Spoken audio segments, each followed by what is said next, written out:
blank where the view is nothing less than phenomenal. For how I express and project from my abdominal. The only view better, both my daddy and my mama know. No living parents, my sons give me balance. My wife is my serenity, this mic is my identity. The world is foul enough, that's why I write without obscenities. Provoking danger with broken language and spoken anguish. Begging to get hurt, why would you ask to go through changes? Yes, Lord, life's a chessboard, master the angles.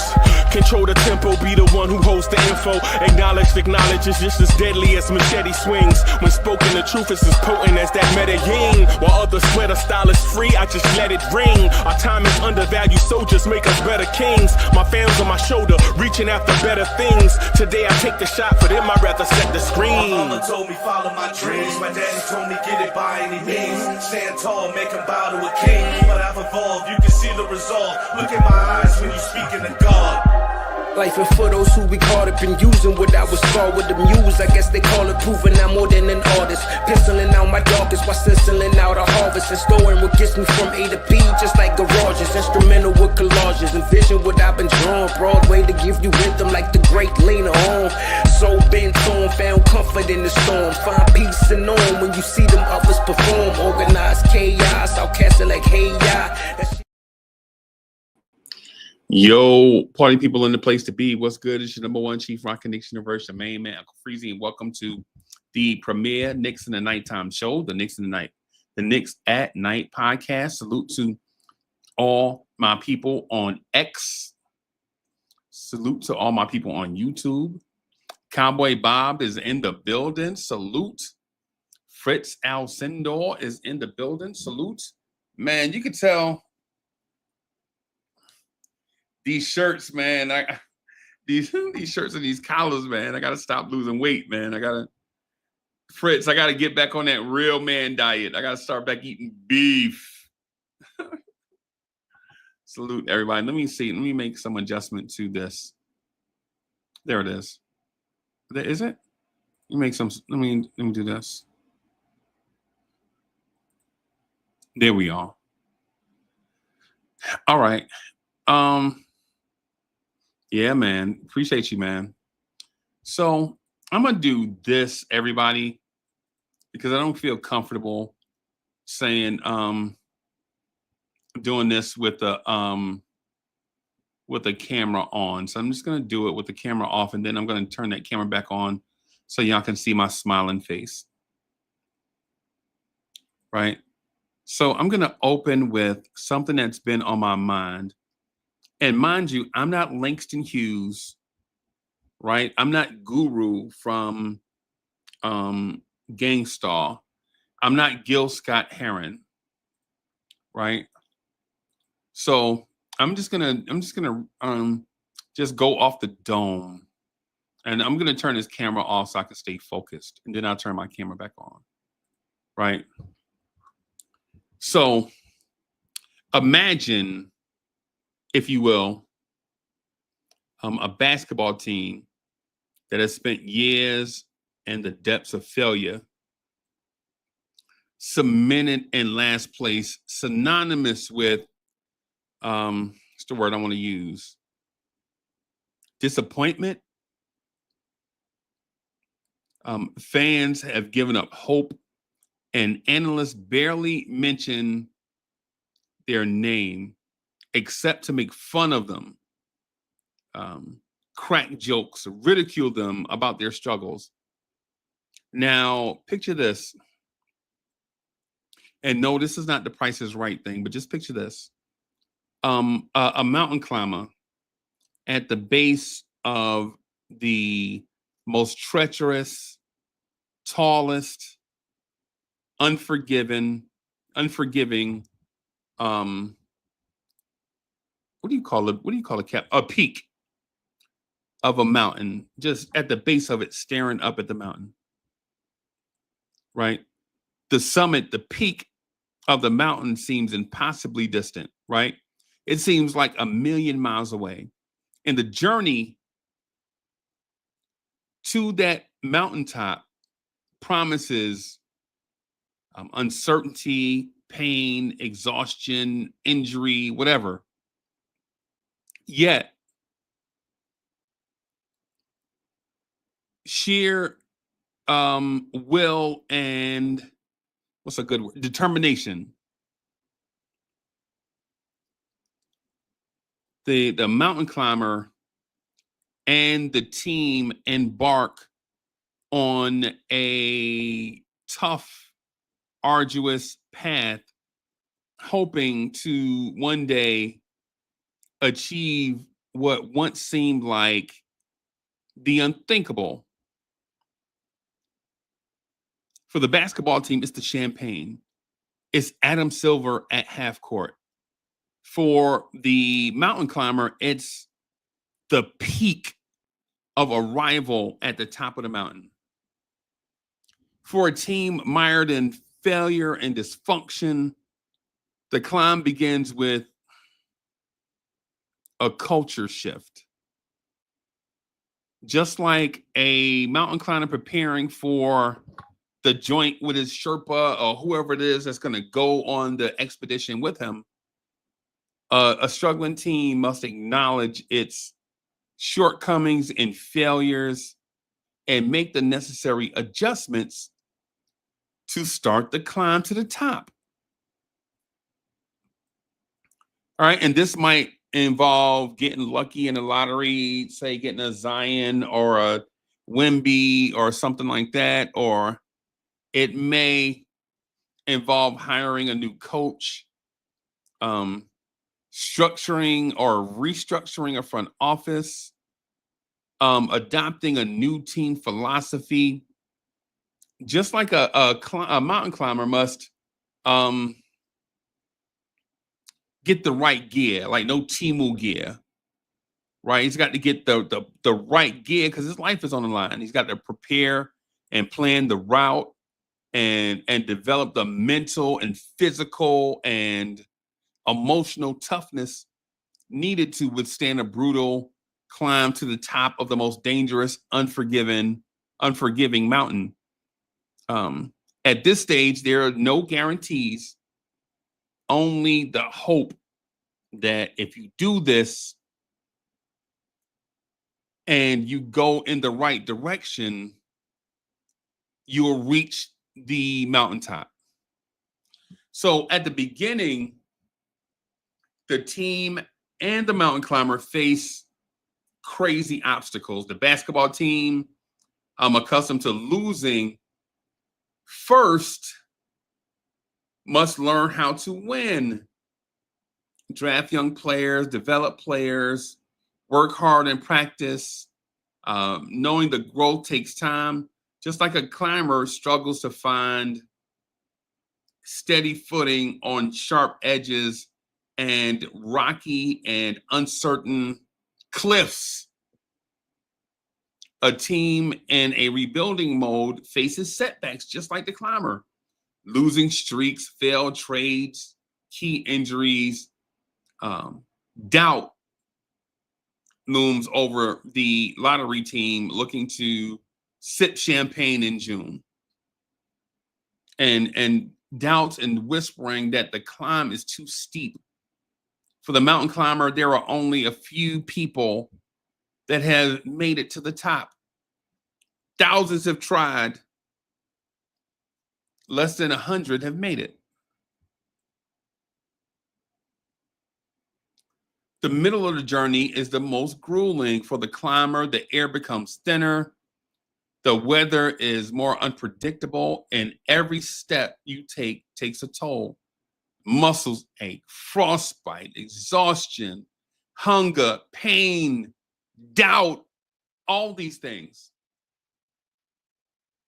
Likewise, for the basketball team that's transitioning from irrelevance to competitiveness, right? At this stage, it's filled with adversity, right? But you go through all those things, right? Your young players mature into stars. The coaching philosophy finally catches on. All the hard work you put in starts to pay off. And once you get out of the lottery and become, say, a second round team, and then you add talent, you start proving that the perseverance and the direction and the hard work and the culture change pay off. And when you reach the summit, whether it's winning a championship or finally becoming a respected, that's your ultimate reward. Just like the climber standing at the top of the mountain, looking down on that dangerous, treacherous route that he took to the top. The basketball team wants a laughing stock, 17 games, bottle flip challenges, fake fights, Marcus Morris saying people have female type tendencies in an ESPN interview. But the journey doesn't end at the summit, right? It doesn't.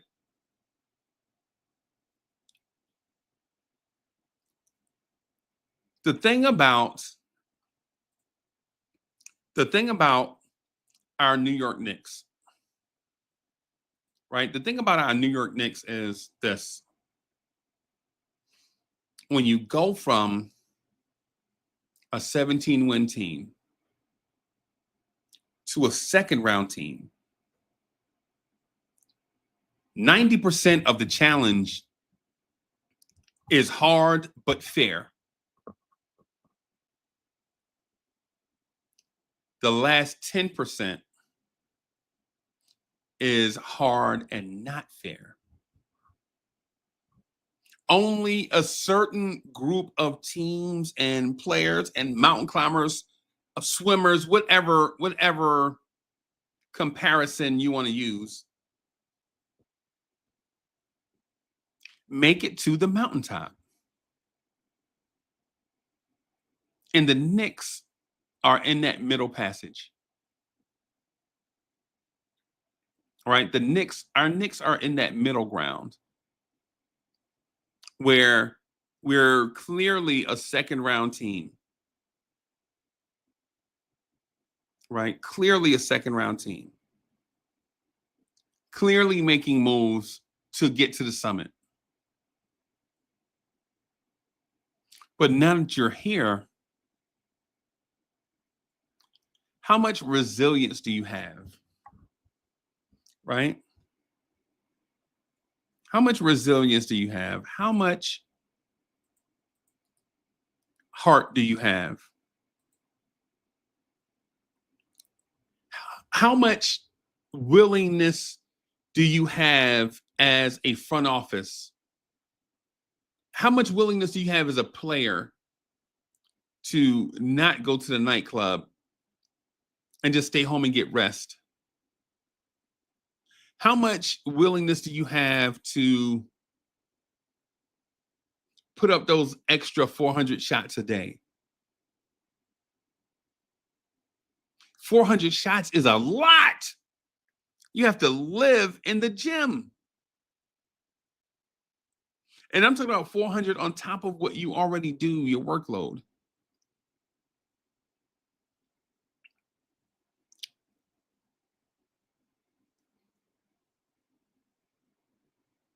How much is the coach willing to change and morph into a championship level coach? How much is he willing to do that? How much is the organization willing to make an unpopular trade in order for the roster to be a championship contender?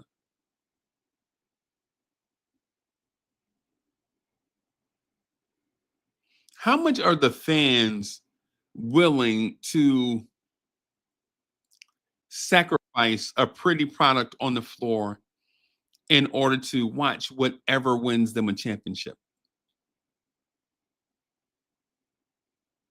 Are Knicks fans willing to watch a team win every night, 99-90 every night? Terrible offense, but great defense. Are they willing to watch that every night if it wins them a championship? Are Knicks fans willing to beat teams 143 to 128 in a track meet every night? Are you willing to watch people score at the rim at will as long as you win by 15 every night?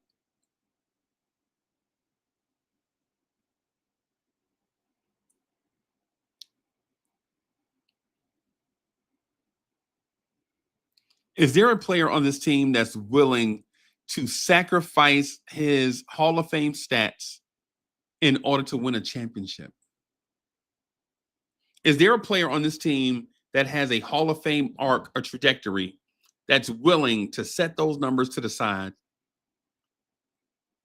to die for loose balls, pause, take charges, pause?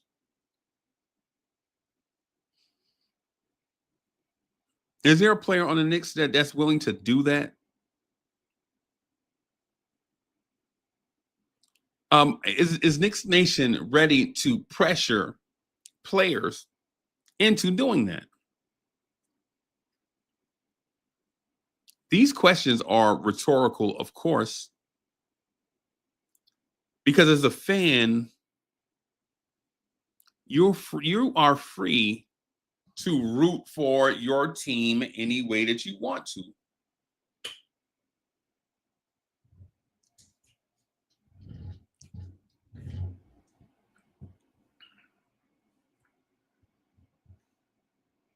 But just like that mountain climber at the bottom of the mountain that looks at all of his gear on the ground at base camp, knowing that there is no filet mignon in that backpack, filet mignon, whatever, however Wise likes to say it. However Wise describes that cut of steak. There is no filet mignon in that bag. Beef jerky is in that bag. There is no wine in that bag. Water is in that bag. Cash, what's good?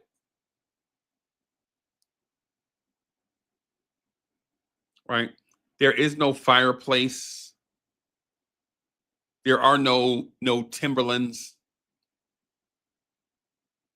Right? All there is, this guy has to be Spartan for 6 weeks. Are the Knicks willing to do that or be that? Yo, James LaBastille is in the building. What's good? Salute. Thank you for the generous contribution, man. And it's good to see you, boss. And it's good to see you.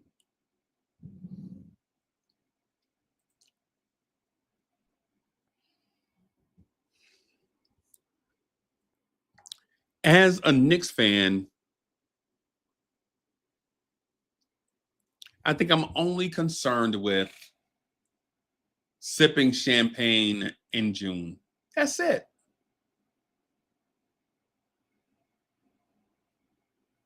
Devin, what's good, man? If this is your first time here, man, hit that like button, subscribe to the channel. We need more folks, man. Subscribe to that channel. Subscribe to the channel.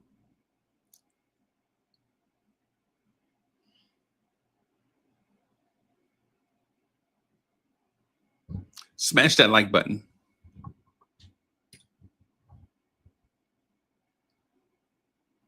As a Knicks fan, I am at the crossroads. Like, yeah, anybody ever heard that Bone Thugs and Harmony song?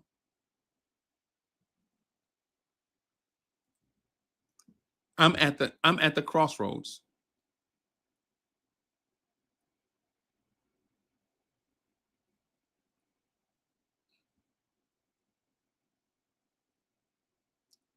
I'm at that crossroads.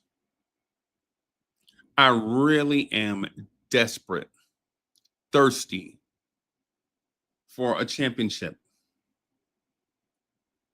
And anytime I hear about things rocking the boat, I'm thinking it's a distraction taking us off task.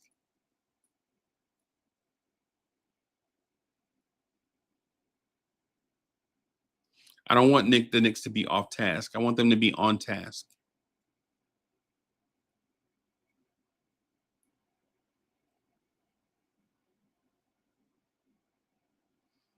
So I mentioned these things. Oh man, I ain't even see Fritz. My bad. I ain't even see you back there, bro. I ain't even hear you. Oh, there's no problem. Yeah, I just happened to look down. I was like, oh snap. My bad. I didn't even hear the thing. How you doing, brother? Doing good. Doing all right. Bro, you'd have been proud of me, bro. I went in Bucky's and I ain't even get no pulled pork, bro. I ain't get nothing with a face on it, bro. Man, I had never been to Bucky's. I want to go. Bro, never been there. I went in there today, bro. It might have been 600 people in there, bro. You live near one? Yeah. Well, no. I had to drive like 45 minutes to one. 45 minutes there and back. I got off work at 9:00, bro. I was like, man, I need to drive. I need to clear my mind. That's why I'm kind of late, because you're kind of late here because you work like 11, 12 hours straight, and then I didn't just want to turn the microphone on because I had thoughts on my mind, and I want to kind of flesh them out some. Or I didn't want to come in here raging hot. Mm-hmm. Just want to think about stuff, man. Was riding, had some good music playing. I had this nice little lady beside me. She from the Bahamas. She was like, why don't you play some Mary? And I was like, Mary? You okay. That's what it is. I'm driving, you the DJ. Okay.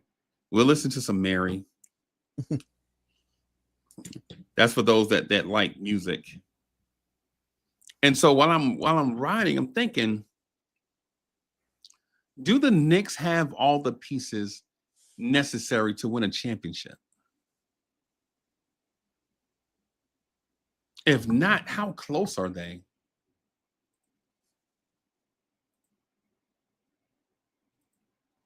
How close do you think the Knicks are to winning a championship?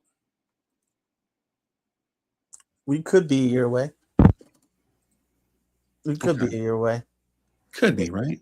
Yeah, because it's not only dependent on us. Other teams are making adjustments. So if we can level up, but if they level up more. Yeah. Yeah. HRM is in the building. I'm in a place where I'm trying to figure out if Jalen Brunson is the championship guy.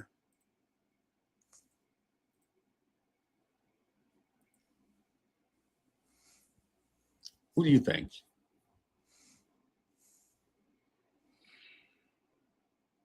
I think he is. I don't subscribe to like you're a winner or you're a loser. I don't subscribe. I subscribe to like, because there's sometimes Michael Jordan would have been a loser if they didn't surround him with the right pieces. Right. And then you have to find the right pieces to surround people. Doesn't matter if you're a great talent. Because there was a bunch of years he could have averaged 40 if he wanted. He could have averaged 40 and just lose. But then you have to get the right mix. You find that right mix and it works. Right. But you need a great talent. You need to start with great talent. And I think Jalen Brunson is a great talent. Okay.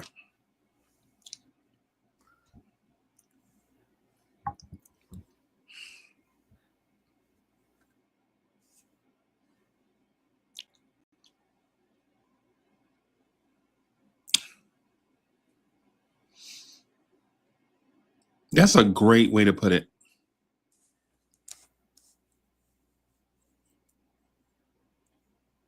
I'm almost ashamed that I asked you a question that easy.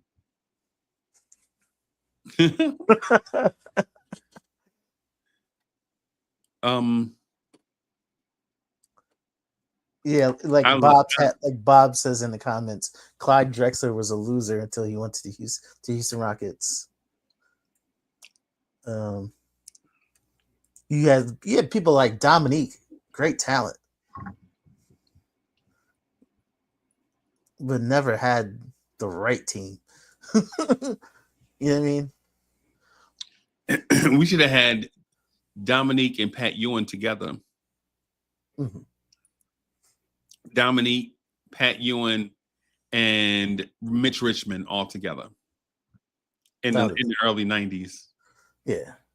That would have been crazy. I'm going to say I think the Knicks are a third of the way up the mountain. Mm-hmm. I think how they get to, like, I think the Knicks are somewhere between 30 and 40% up the mountain. Mm-hmm.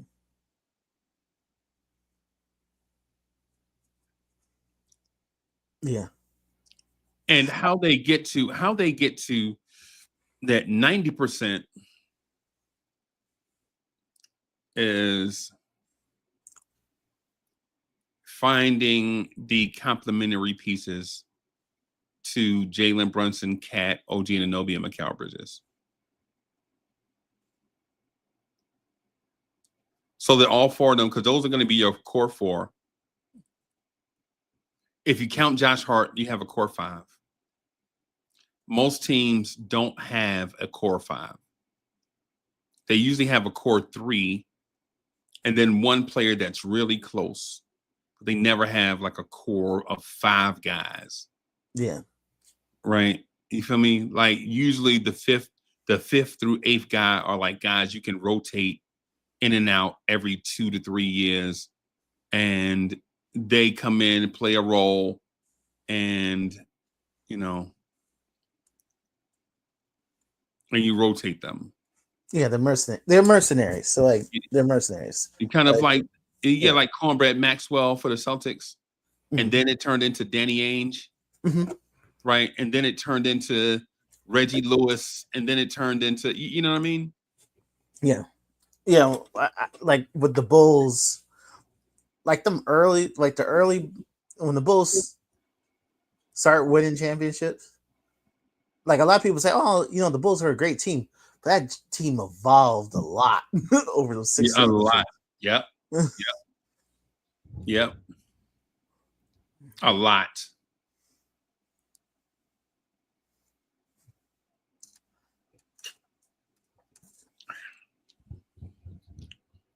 Yeah, man. And so when I think about how close the Knicks are, and when I say they're in that 30 to 40% range up the mountain, bro, that means they're like in the top 6.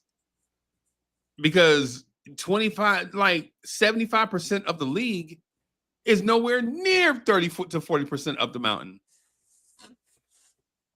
You probably only have 2 teams in the NBA right now that knows what that last 10% feels like. That's Denver and Boston. Now, there are other teams that have the potential to be, but they don't have what's the opposite of potential? Kinetic? Come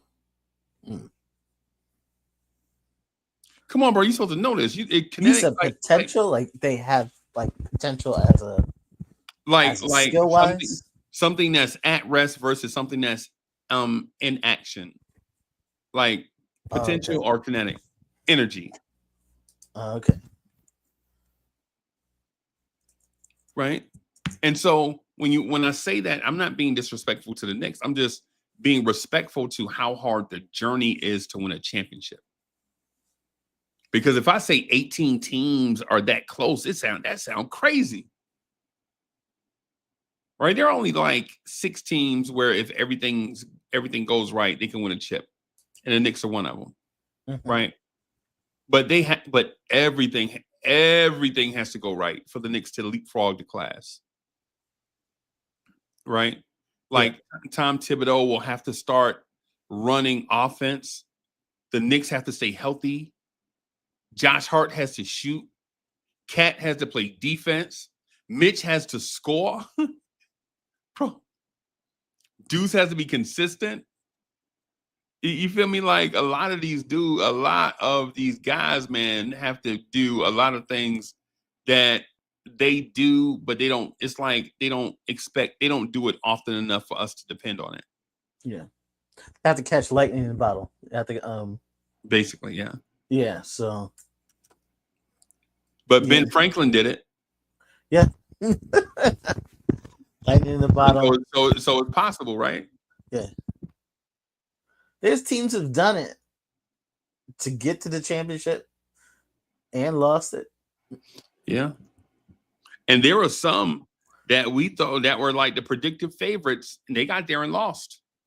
Mm-hmm. Yeah.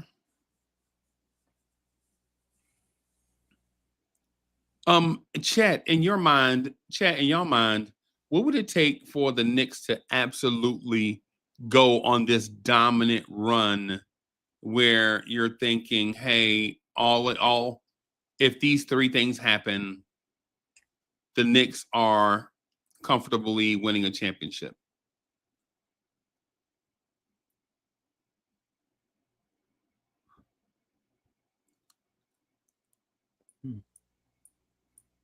I think it's the defense. More than anything. It's the defense. What part of the defense, though?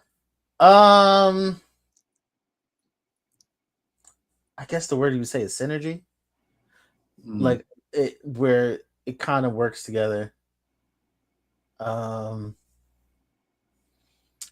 think we captured that maybe at points earlier in the season.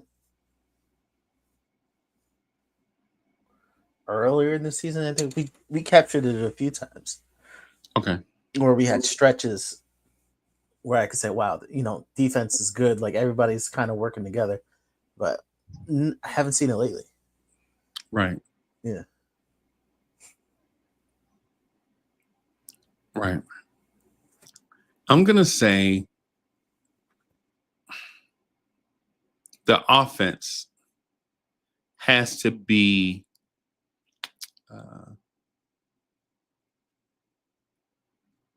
fluid. Like Bruce Lee says, move like water. Who do you think would win in a fight, Bruce Lee or Jet Li? Chat, who do you think will win in a fight, Bruce Lee or Jet Li? That just came across my mind. I've never seen Bruce Lee fight for real.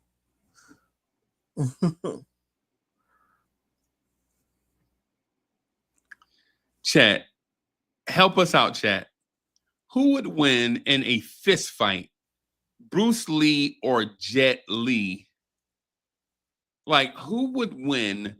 The prodigy from birth, Jet Li, that learned all these different styles and was the baddest man. The man was so good, they forced him to be an actor because nobody would fight him. Or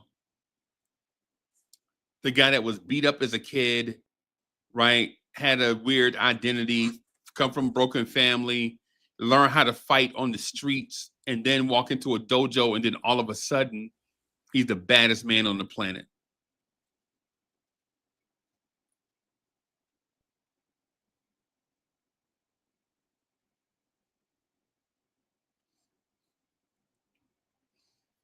That's a very interesting question. Who would win, Bruce Lee or Jet Li? Wiz, who would win in a fist fight, Bruce Lee or Jet Li? I guess that's like asking who would win at chess, Uncle Freezy or Bobby Fischer?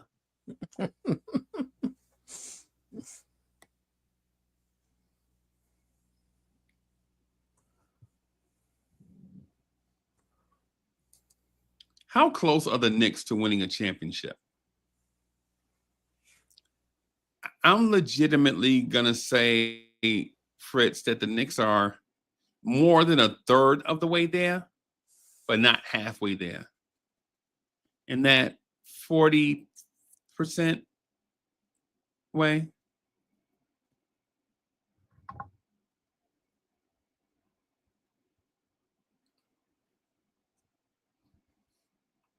I think the Knicks are legitimately a consistent offense away from running teams out of the gym.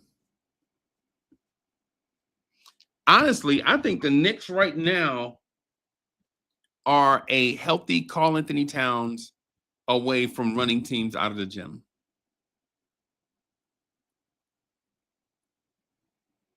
That's interesting. But yeah. Yeah. Wiz says, if Bobby Fischer only used a queen and a rook, then you'd have a chance. Nah, bro. Wiz, I'm better than Kasparov. Wiz don't know anything. See, the thing is, Wiz don't know anything about chess or chess masters, bro. Wiz, I could beat Kasparov right now.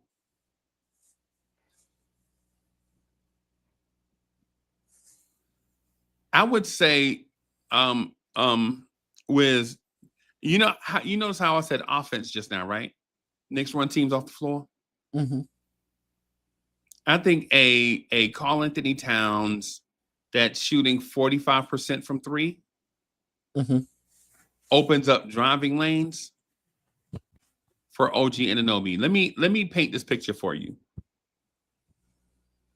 Mikal Bridges gets the ball off a down screen, comes up top. He gets the screen from Cat and turns the corner. Your defense automatically is dead, right? Because if the drop man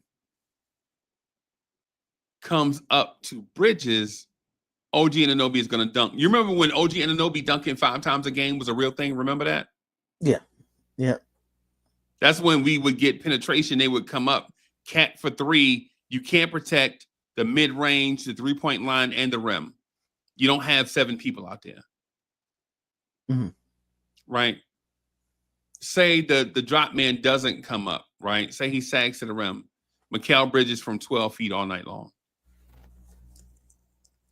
Say they blitz it. As soon as he turns the corner, they blitz it. Right? Say they blitz it. Now, when Mikal Bridges gives up that 3-pointer to the open man on the wing, that open man on the wing is Jalen Brunson for 3. Or that open man at the top of the key is Karl Anthony Towns for 3. Do you run this play all the time? No. Do you give Mikal Bridges touches? Yes. The reason why Mikal Bridges is better at this, what I'm saying, is because the shooter on the wing that is the better shooter is Jalen Brunson. Mikal Bridges is shooting 35% from 3. Jalen Brunson is shooting 47% on spot-up threes. Right? Say Jalen Brunson's man doesn't leave. Say Cat's man doesn't leave. Say the drop man doesn't leave the rim for OG Anunoby to dunk. Say it's just Mikal Bridges from 12 feet all night long. Will Karl Anthony Towns and Jalen Brunson sacrifice their scoring to let Mikal Bridges average about 27 a game? You think they would do that?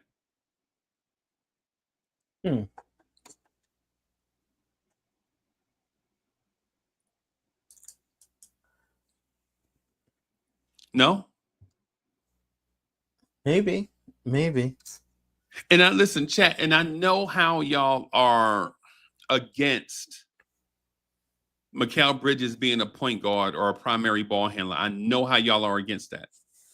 Ha ha ha, Uncle Freezy. A 6'6" guard will never do that in the NBA. He's too tall. His handles aren't tight enough. I don't think many people think that. Yeah, bro. They bugging, bro. People tell me that all the time.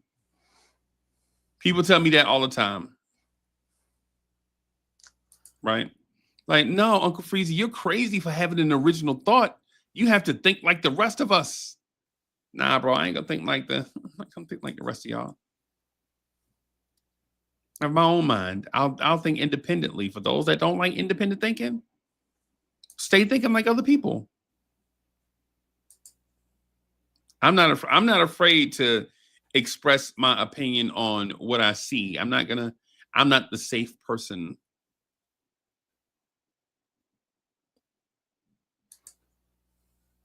What I will say is Mikal Bridges with more touches. And DSJ, didn't I say that last week? I said that Wiz, didn't I mention that last week that Mikal Fritz, you were here. Didn't last week I mentioned Mikal Bridges being a primary ball handler point guard? No, yeah, I was here. So what do you think when you see Mikal Bridges being a primary ball handler point guard type?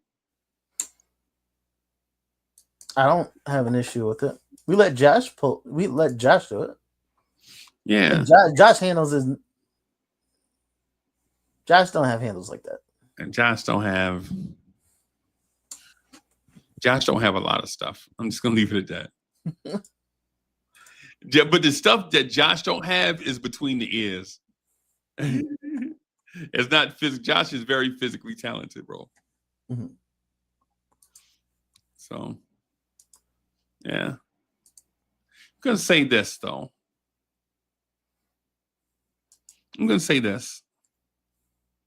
I think the Knicks have the requisite pieces to be a championship contender, to get to that 65% of the way. I don't know if, oh boy, my internet is going, oh boy, look at me, I'm glitchy.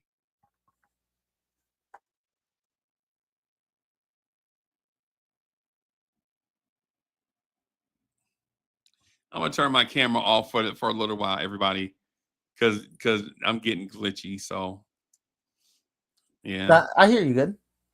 No, I'm talking about the video part. Okay, gotcha. Yeah.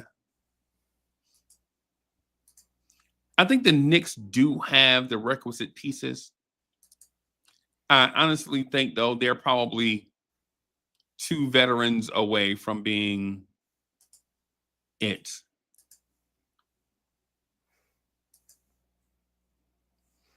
Yeah, man. I'm caught in the matrix, bro. I'm caught in the matrix. My video was being raptured up. Wiz says it's pronounced Kasparov. Yeah. Kasparov, yeah. Yeah. I know that. That's my middle name, bro. Wiz, that's my middle name, bro.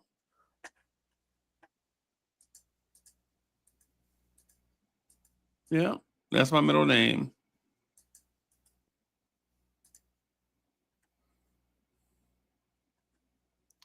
I think our offense is so close that once it kicks into gear, like once it clicks, I think we'll be unstoppable.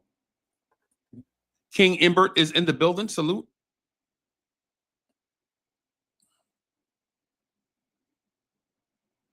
Yeah. Oh God, I forgot we play tonight. Yeah. National TV. We were closer earlier in the season. Yeah. Towns is healthier. Yeah. Shooting the 3 more. And then OG was like assertive early. You know what the funny part to that is? Mm-hmm. When we were less healthy, we were a better team. The more guys started coming back, the more you're like, what is he doing? Mm-hmm. Before Precious came back, yeah. Before Precious, before Landry, right? Before when Deuce missed his 9 games. when Cam missed his 5 games, we were like, oh my God, man, OG dunks 5 times a night. We were calling Mikal Cartwright because his shot form looked funky. But, well, I don't know. He was getting more shots off. I think he was more open at the time, actually. Yeah. More open, and he was getting more shots. He wasn't hitting them all, but he was getting like clear looks at the rim. Yeah. Hey DSJ, I'm a back off this one, bro. The reason being is I don't know if that's fair. I don't know if that's fair because Sample size, yeah. Yeah, the offense on the surface looked better, but we weren't more efficient. Miguel P is in the building. Wiz says Magnus Carlson. Wiz, my last Wiz. Wiz. My last name is Ashley. Right? We gotta tighten up, Wiz. Come on, bro. Come on, bro. You should know by now if your name is Ashley, you know how to play chess, Wiz. Come on, bro. We gotta stop this, bro. Salute to all the people out there, all the Ashleys out there that play chess. Right? Salute to all of them. Salute to all of them. Big up to all my people that play chess. Respect. Fritz. So somebody laughed at me today. And they laughed because they were eavesdropping. They were ear hustling, and they heard what I said and they started laughing. So guess what they were laughing about? What's up? They heard me tell Miss Mocha that I'm a proud Nigerian. And they find that to be hilarious.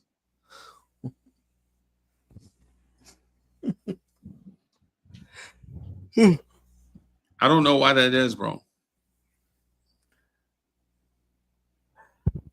I'm not sure either. Yeah. So DSJ wants to talk about Jalen Brunson. What's your opinion on Jalen Brunson? I don't know, his performance this year? Overall. Talented scorer, super clutch. I think he can get a shot anytime he wants, but we gotta make sure that. Yeah, it's just I just don't think they're using him correctly. So you think he's the 6'2" Melo? Jalen Brunson is the 6'1" Carmelo Anthony. Yeah. Oh gosh.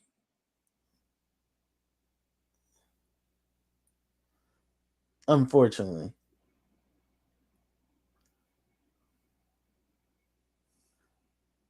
I don't think it would be as bad if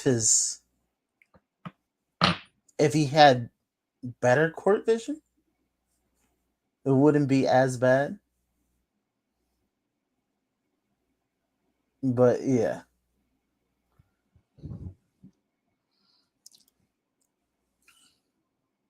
Not saying he's a bad passer, but he's just not unwilling. Yeah, he's an unwilling passer. Unwilling. Well, I think okay, when he passes, I think he passes when he can see the assist happening. Hey, I said this thing 2 years ago, and I could tell it gets on Jalen Brunson nerves because him and Josh Hart alluded to it on their podcast on the video joint that they do. Right. I said this thing like Jalen Brunson legit can't pass with his right hand. Right. And Jalen Brunson, if you watch it, bro, none of this stuff is personal. You got to relax, bro. It's New York. It's New York, bro. Listen, if your tidy whitey's getting a bunch because people talk about you, New York is the wrong place to be. Right? It's just what it is.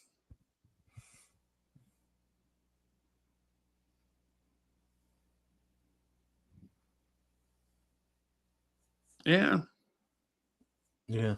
I like Jalen Brunson, by the way. But everybody, if you're human, you have flaws, except if you're Fritz.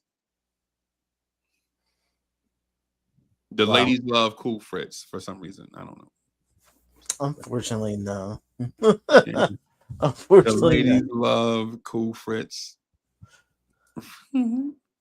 DSJ, Fritz said, I guess Fritz wants a girl with extension in her hair, bamboo earrings, at least 2 pair. At least 2 pair. A Fendi bag and a bad attitude. That's all he need to get him in a good mood. Yeah. The Jalen Brunson thing, though. Jalen Brunson is a fantastic scorer, and he's absolutely what the Knicks need at this point.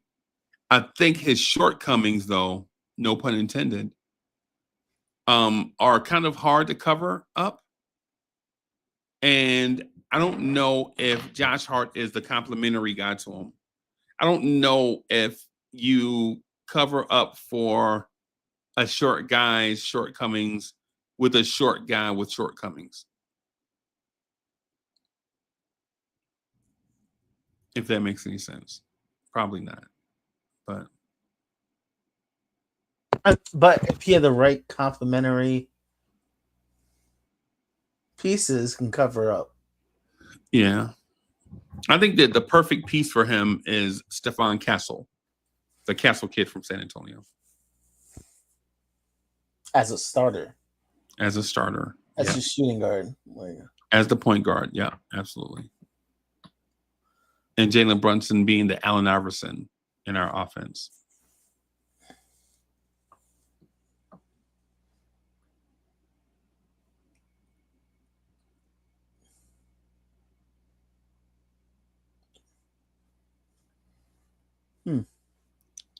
DSJ put a song lyric out here. I want a Dominican girl, East African queen. I'd call her my cinnamon girl, sweet like Grandma Cobbler. Never heard of it, bro. Never heard of this song, bro, ever. Never heard of that song at all. I think Jalen Brunson. You mind if I be honest with you? Or should I just fake the funk? No. Always honest. Always. I think our window, if you call it that, is closed already. I think our window was that last year and this year. I think it was last year and this year. Right? But now with Mitch coming back, he's not 100%. And Dante gone. And for instance, if our window, say how you think the Knicks have a championship window, right? Yeah. How long is that window going to be open? Hopefully 4 years. Hopefully 4 years. So if the window is open for 4 years, Jason Tatum will just be turning 30. Yeah. Jalen Brunson will just be turning 31. Mm-hmm. Right? During that time. SGA will be turning 29. Luka will be turning 29. But the Knicks, somehow, we think if we kick the can down the road, a miracle is going to happen. I don't think they're kicking. I don't think they're going to kick the can. I think. I'm talking about the fans. I'm talking about the fans, not the organization. Okay. All right. Yeah, because I think a lot of people think, especially with those comments the last couple days, oh no, the Knicks are just going to keep these core fours and they're just going to do the Knicks are going to be opportunistic around every corner from now on. No disrespect, bro. I think that's bullshit. Yeah. I don't think the Knicks are going to do too many trades where how to explain it. I think almost every trade from here out is to get better. That's what most trades are for. But not all trades are to get better. What? Not like sometimes you trade. Oh, I'm trading for potential, or I'm trading. No. I'm saying no. Our conversation is about the championship window. Mm-hmm. Like for a team that's in the championship window. I don't care what the Wizards are doing. Yeah. You feel me? Like just for clarity, what the Dallas Mavericks are doing, I don't care. Yeah. But I think the Knicks are in a good situation where none of these contracts that we have on here are negative. So if there's ever anytime they want to switch up, they can switch up. Okay. Without downgrading the team. You know how sometimes a team will get stuck and he's like, okay, we just need to trade this guy. We'll get somebody older. We'll get somebody just because this contract is upside down. It isn't what it the Knicks if the Knicks need to pivot somewhere, they can pivot. Jordan Poole. Kyle Kuzma. Yeah, those are like kind of Golden State had a $40 million contract and they didn't know what they could do with it. Right. So it's like, might as well get we're not in that situation. Right. So all these contracts are good. All these players are in their prime. All these contracts are worth it. So is there something opportunistic that they can do? Is like, hey, if I can trade this player and get that much better, I'll do it.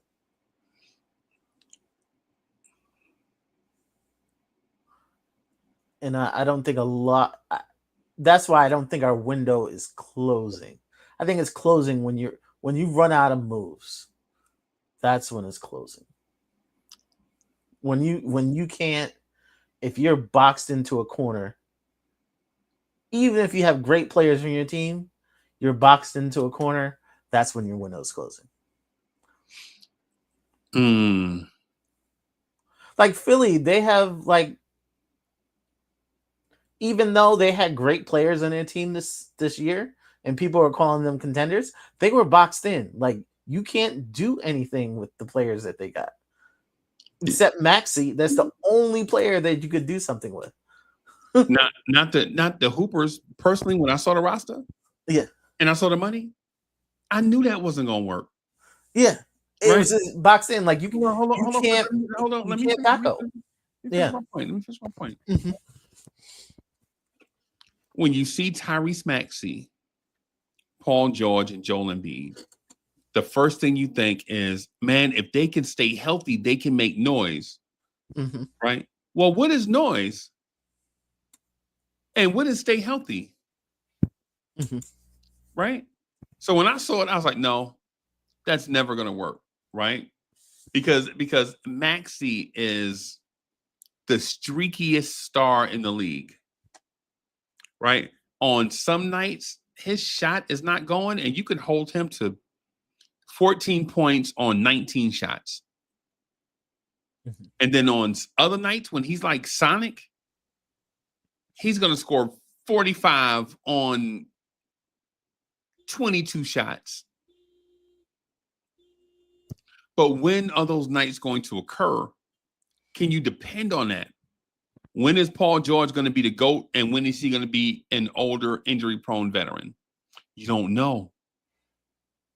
When is Joel Embiid going to play? You don't know. So that's why when people were telling me during the summer that the Sixers had a better offseason than the Knicks, I laughed. How?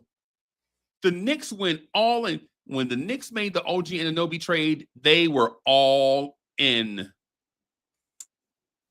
You don't trade away your future. You don't sign the most expensive free agent during the summer. And you don't make the biggest trade in the offseason if you're not all in. And quite frankly, man, I'm sick and tired of smart people saying that the Knicks didn't really do, they were trying to test the waters. You don't test the waters by trading 6 draft picks for one guy. You don't test the waters by signing OG Anunoby this summer to the richest contract in Knicks history at the time. You don't test the waters by trading a 3-time All-Star, 2-time All-NBA, and your franchise 3-point maker in a season. You don't trade guys like that unless you are taking the chips that you have and pushing them to the center. Right? What it is what we've been hearing now are very smart people extending a conversation because they don't know where the real conversation leads. So instead of exploring new dialogue, they recycle the old shit. Like, nah, man, next year's the year. That's the same thing we heard last year. That's the same thing we heard in 2023. That's the same thing we heard in 2022. That's the same thing we heard when we lost to the Hawks. Right? That's the same thing we heard when Leon Rose took the job. When we can't explore when we can't break new ground, we recycle old, comfortable topics. Like Groundhog Day, Bill Murray in the building. That's my opinion. That's what I think.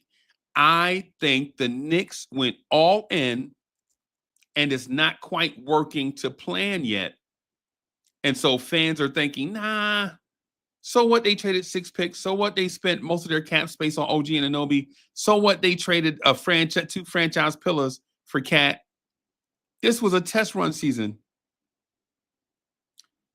Who in their right mind is going to take a player's prime and say, hey, don't worry about this year, bro. We'll get him next year. Legit, if you listen to what people say, the Knicks legit are taking Jalen Brunson's 28-year-old season and just testing the waters. That's what I got, Fritz. I'm sorry if I went on a tangent. So.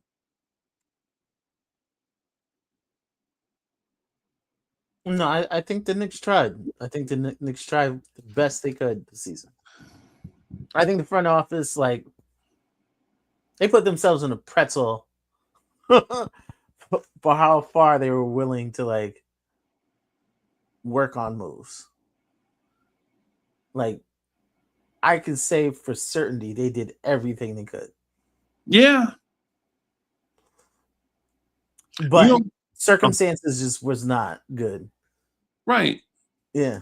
And think about this. Think about how good Quentin Grimes, RJ Barrett, and Emmanuel Quickley look right now for their respective teams. Mm-hmm. Right? Think about what OG Anunoby is. OG Anunoby's offensive numbers are about the same as RJ Barrett's offensive numbers as a Knick. Okay. Yeah. Yeah. The Knicks are struggling for point guard play right now behind Jalen Brunson. Mm-hmm. That's what I'm saying. They tried. They literally tried. Yeah. They tried Tyus Jones. They tried to get him, and he took less. He took less to go to Phoenix. To go to a dysfunctional grease fire. Yeah.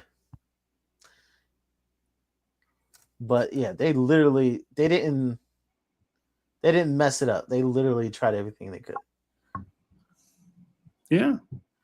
Now, I'm not saying that the front office did a bad job. Hey, man, I'm applauding them. Listen, Leon Rose knew that this was that when he took this going into last year was his 5th offseason. Right? The 5th offseason. Mm-hmm. For people that think this organization needs 6 years to get ready to make a run are bonkers. Bro, presidents barely get that long to do something. And we're thinking Leon Rose is going to get 6+ years to compete for a championship. He's behind schedule, and it's not his fault. Mm-hmm. Yeah, the one thing I would say about Leon Rose, he hasn't taken as many risks as I thought he would. Yeah. Like when he came in, like when was it Worldwide West? When they was talking tough, as they were coming in. Yeah. I thought they were talking like, we're radically changing this organization. Yeah. Stars is gonna. We're bringing Chris Paul and Devin Booker. Yeah, Stars are gonna break their back and come to New York. Yep. That has not happened. This is a slow, methodical build. This is a slow, methodical build. And Jalen Brunson is the one thing that has been like the surprise. But this is a slow, methodical build. And there's nothing star-studded about it. There's nothing that cachet. So you want my prediction for the summer or what? I'll take your prediction for the summer. I'm already starting on the summer. Yeah, but you go ahead. My prediction for the summer? Mm-hmm. Devin Booker. I wouldn't be surprised as a conversation, but Devin Booker is going to have to want to come here, and he has to make it happen. Bro, listen to me, bro. The Knicks wanting to make it happen won't make it happen. Devin Booker has to be the Jimmy. He has to be the Jimmy of the ship. Bro, I'm telling you, bro. The Knicks have acquired 3 franchise players from 3 separate organizations in this summer. They're going to make it a 4th. Yeah. And I know the calculator guys are going to pull out their Timex or Rolex or Casio or whatever they tabulate their abacus. And like, man, the money will never work, man. You got to do what these niggas got to do. And nah, bro, I don't want to hear that, bro. The Knicks have smarter people than people think. And if the Knicks want Devin Booker will be a Knick. Right? Yeah, Devin has to play along. But I wouldn't doubt it. I think a lot of people, they say, oh, no, Knicks love this roster. Dolan wants stars as much as anybody else. It's part of the business. Winning is one thing, but cachet and name recognition is another part of the game. Yeah. And you can win a championship with a whole bunch of no-name people. That might be satisfying for some people, but Dolan wants those names. I'm saying book it, bro. No pun intended. I would be totally on board. You close your eyes and you do what it takes. Devin Booker is the perfect player to put between Mikal Bridges and Jalen Brunson. And the irony is Devin Booker is the perfect player to put between a lot of people. Right? Devin Booker is the perfect bartender for a club that's jumping. You got a DJ already playing, making music. You got all the girls in there. Now all you need is something to bring everything together. Well, the bartender's over there giving out Long Island iced teas like bingo cards. You know what I'm saying? Like he got over there giving out screwdrivers like nothing. Mhm. So okay, so DJ Cash, what's DJ Cash favorite drink? Like one of my so my favorite drink is cucumber martini. Right? Fritz, don't laugh. That's manly, bro. Cucumber martini, bro. I've never had one, so I can't knock it. You never had a cucumber martini? Well, okay. Okay. All right. I've never had one. Okay. I haven't had like a mixed drink in like ages. Bro, and when I go to the bar, I'm like, yo, give me a cucumber martini. I want it a clean drink in a dirty glass. Hurry up. Right?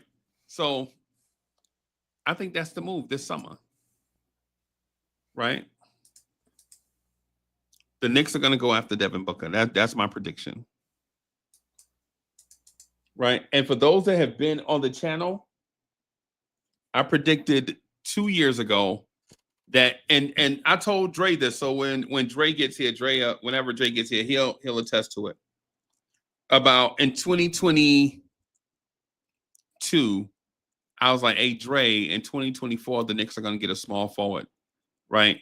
But my prediction was wrong. I thought they were going to get I thought they were going to get a wing player. I thought the wing they were going to get was Brandon Ingram, but they wound up getting Mikal Bridges.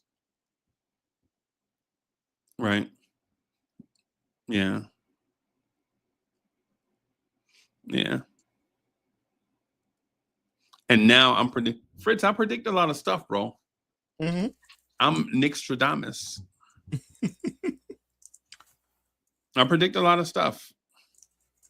The year when the Knicks were won 17 games, and the next year Vegas picked us to win 21 games. I said the Knicks were gonna go.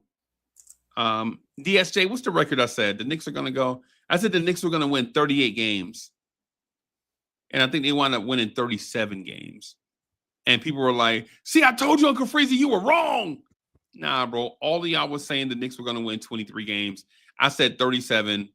And Free Keith was the only one that gave me credit. He was like, "Nah, bro, I heard him. I heard him say it."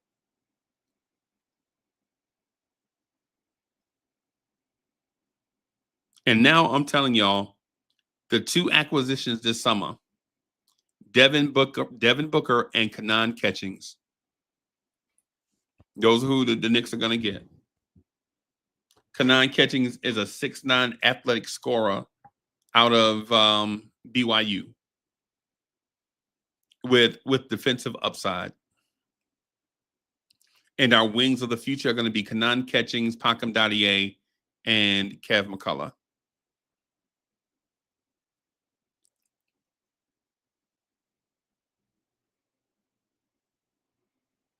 $7,000 says, so what are the Knicks going to give up for Devin Booker? So what's his salary like? Like 49. 49, something like that? Yeah. So that's easy then.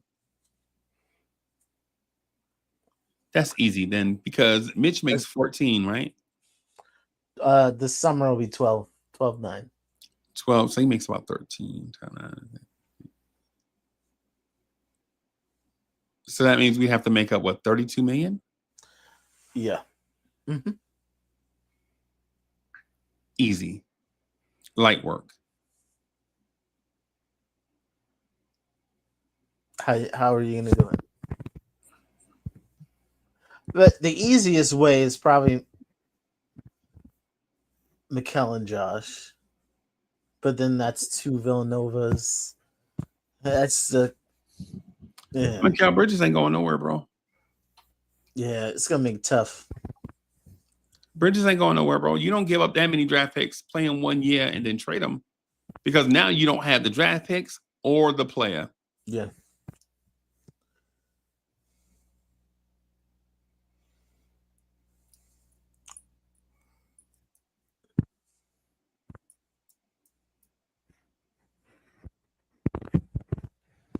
Yeah.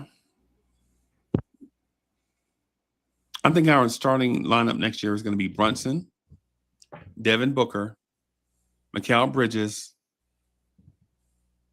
Karl Anthony Towns, and somebody.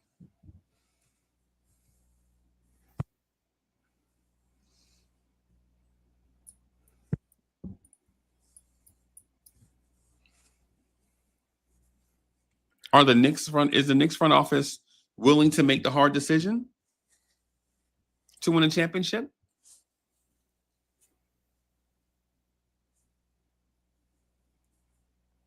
I think they are, bro. If they don't trade for Devin Booker, I think they're going to go hard after Dante DiVincenzo. Extra hard. Pause.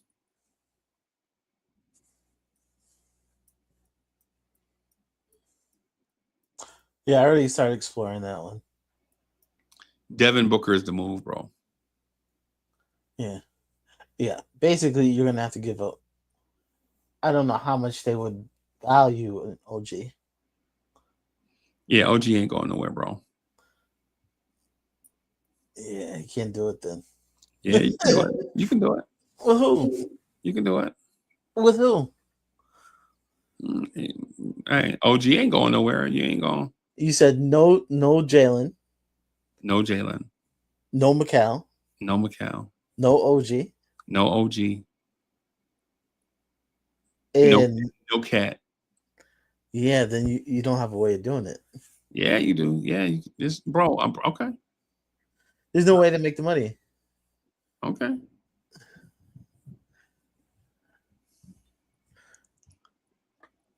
Pun intended.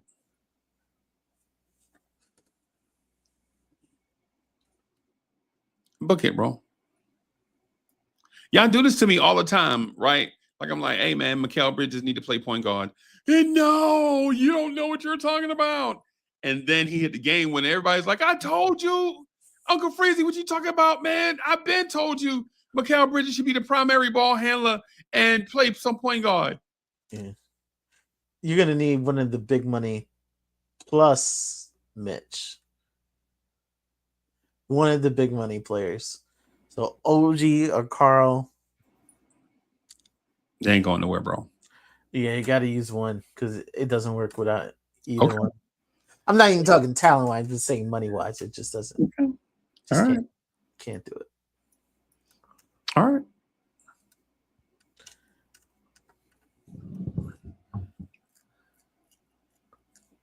Okay. People say, the calculated guys say stuff like that all the time. The Mavericks would never trade Luka. No, I'm just saying the financial portion of it, like the CBA. There's no way to make it work. You'll see. You'll see. You'll have to be. You're like one. You sound like one of the guys now. Right now, you sound like one of the guys that has to see it to believe it. No, this is like no financial way. Okay. All right. To make $49 million without using. You'll see. Either you use Mikal and Josh. Nope. If you don't use those two, then you're gonna have to either use OG you don't have to use those two together. You have to use some kind of you have to use one of those four players has to be in the deal. One of the four has to. One of what four? What four are you referencing? Mikal, OG, Karl Anthony Towns. Yeah, there you go. Those you keep those three, you good. Outside of that, unless you're giving up Brunson. Yeah, you're not giving up Brunson either. Yeah, then there's no way to make it. Okay. So before Mikal's extension, Mikal is making what, 25? Like 23. 23. This year. So him and Brunson are 60, right? Cat is 50. OG is 40. So that's 60 plus 90. That's 150. And the cap is what, 178 this year. this year? Yeah.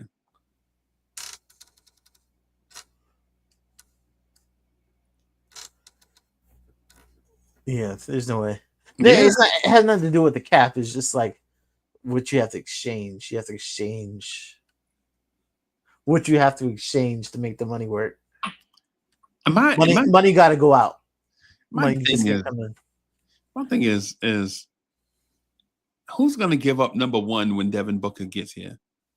Are we not going to sign Cameron Payne back? Will Cameron Payne give up number one if we get Devin Booker? You mean give up number one? The jersey.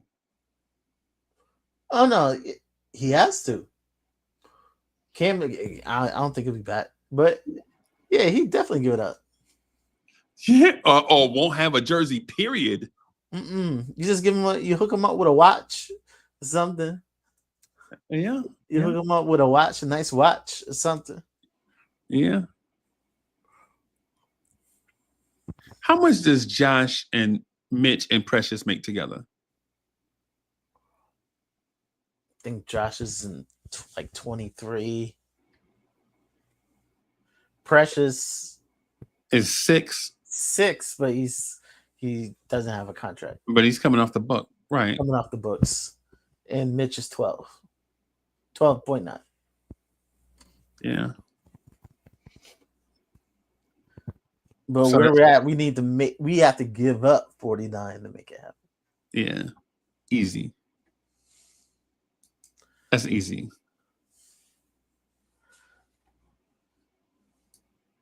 Yeah, that's easy, bro. Easy math, light work. Now the rest of your roster is going to be journeyman and second round picks, but you'd have Devin Booker. Yeah, it still would take more, but I think the Knicks wouldn't mind it if they did it early. I think that was their intention to do it early, like get everything done by the draft, and then you sign people who just want to, veterans for a championship. Oh, Devin Booker be 29 next year. And Jason Tatum's 27. I thought he was 26. Who? These dudes are old, bro. Who? Devin Booker will be 29 when next season starts.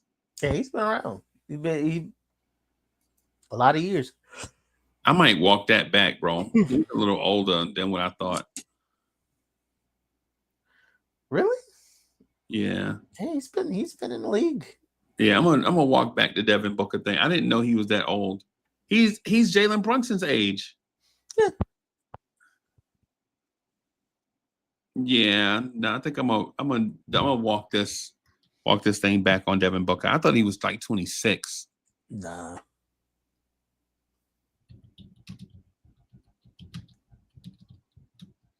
I have to find someone else. I'll find someone else though. Yeah, he's 28 right now. Yeah. Brandon Ingram is 27. OG is 27. Ooh. And Devin's at 53.1 million next year. I'm gonna walk the Devin Booker thing back. I didn't know he was that old. He doesn't fit the equation. That's not that old though. Yeah, that's very old for my equation.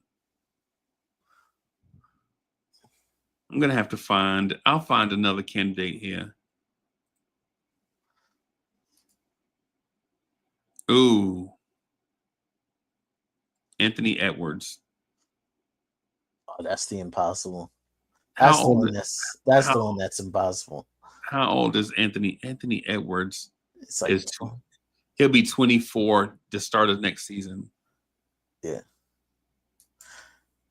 And his efficiency is, well, I don't know. It's about the same. He's a little older than what I thought too. He's 23. Need to find somebody younger. Younger than 23? Yeah. Younger than 23. Yeah. That's crazy. That's Bro, really young. You're talking about like someone who's just drafted. No, I'm talking about somebody on their rookie max extension. See, if they're on their rookie max, bro, they're only gonna be making like 37 million. 36, yeah. Yeah, I'm not talking about just age, bro. I'm talking about the contract that goes with it. Oh, you said, yeah. Nah. Not too many. The ones who are on that, either you're dealing with injuries or or they haven't realized that potential yet. Yeah.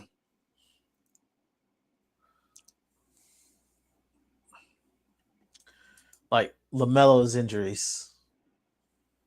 But as a skill-wise, he's Brandon Miller. Brandon Miller is like, I think one of the toughest players to trade for. Makes so little, but you know he's gonna be just on potential alone. He's like one of the. Hey, you want to laugh? Can I make you laugh? Can I make you laugh? Can I make you laugh hilarious about what somebody put in the chat? What's up? I'm gonna put this on the screen and tell me what you think. There it is. 5 Adam says, why would a team trade a young superstar? Keep dreaming. 5 Adam, where have you been? Why would a team trade a young superstar? Have y'all not seen a team trade a young superstar this year? Fritz, have you not seen a team trade a young superstar 25 years old or younger this year? There's an exception. They'll trade realized talent for an up-and-comer. Like, but you got to give them real talent.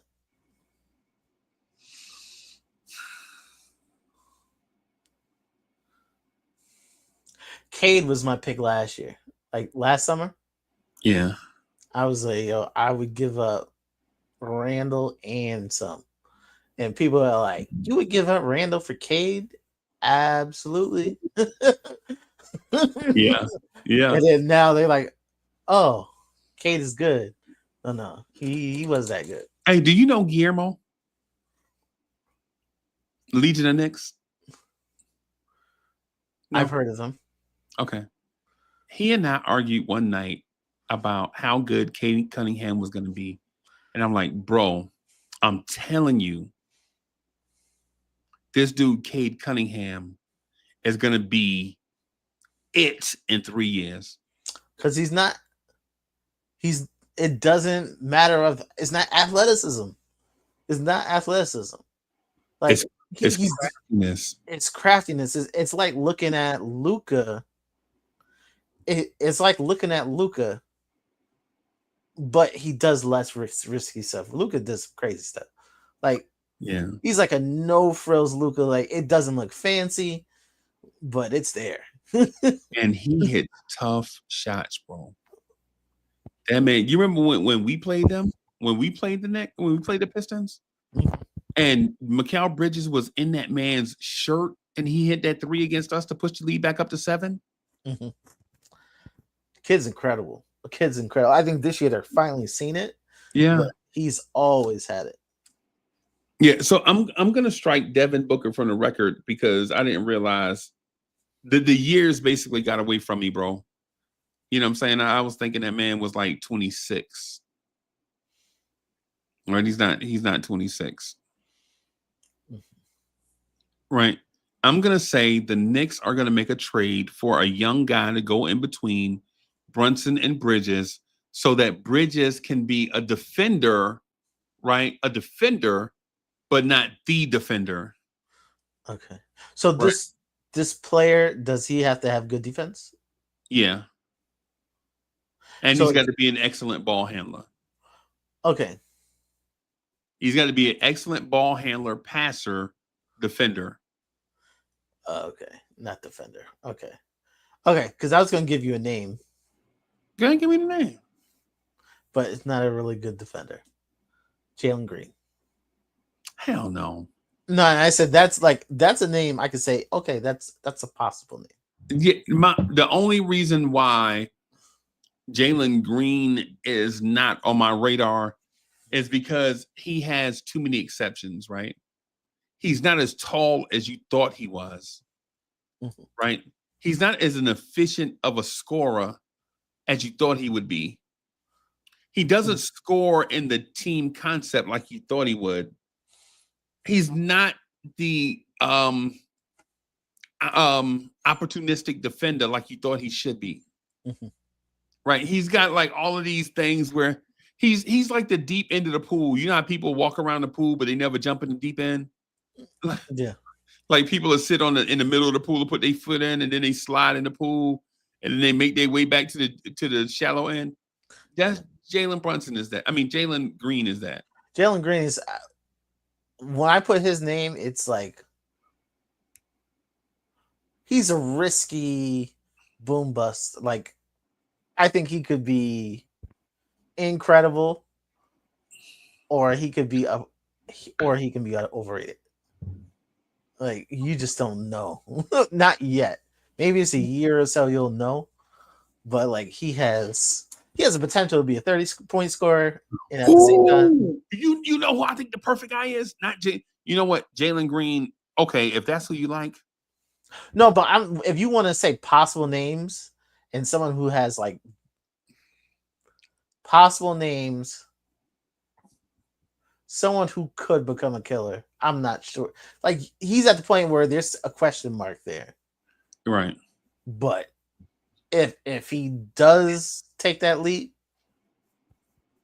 he's gonna be it. Yeah. How long are you gonna wait on him? I don't know. See what I mean?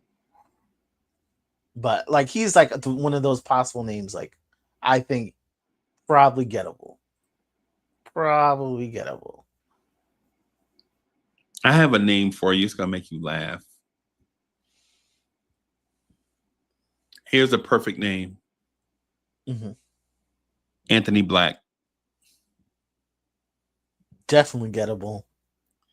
Definitely gettable. Definitely Question mark. definitely a 6'7" point guard. Definitely a defender.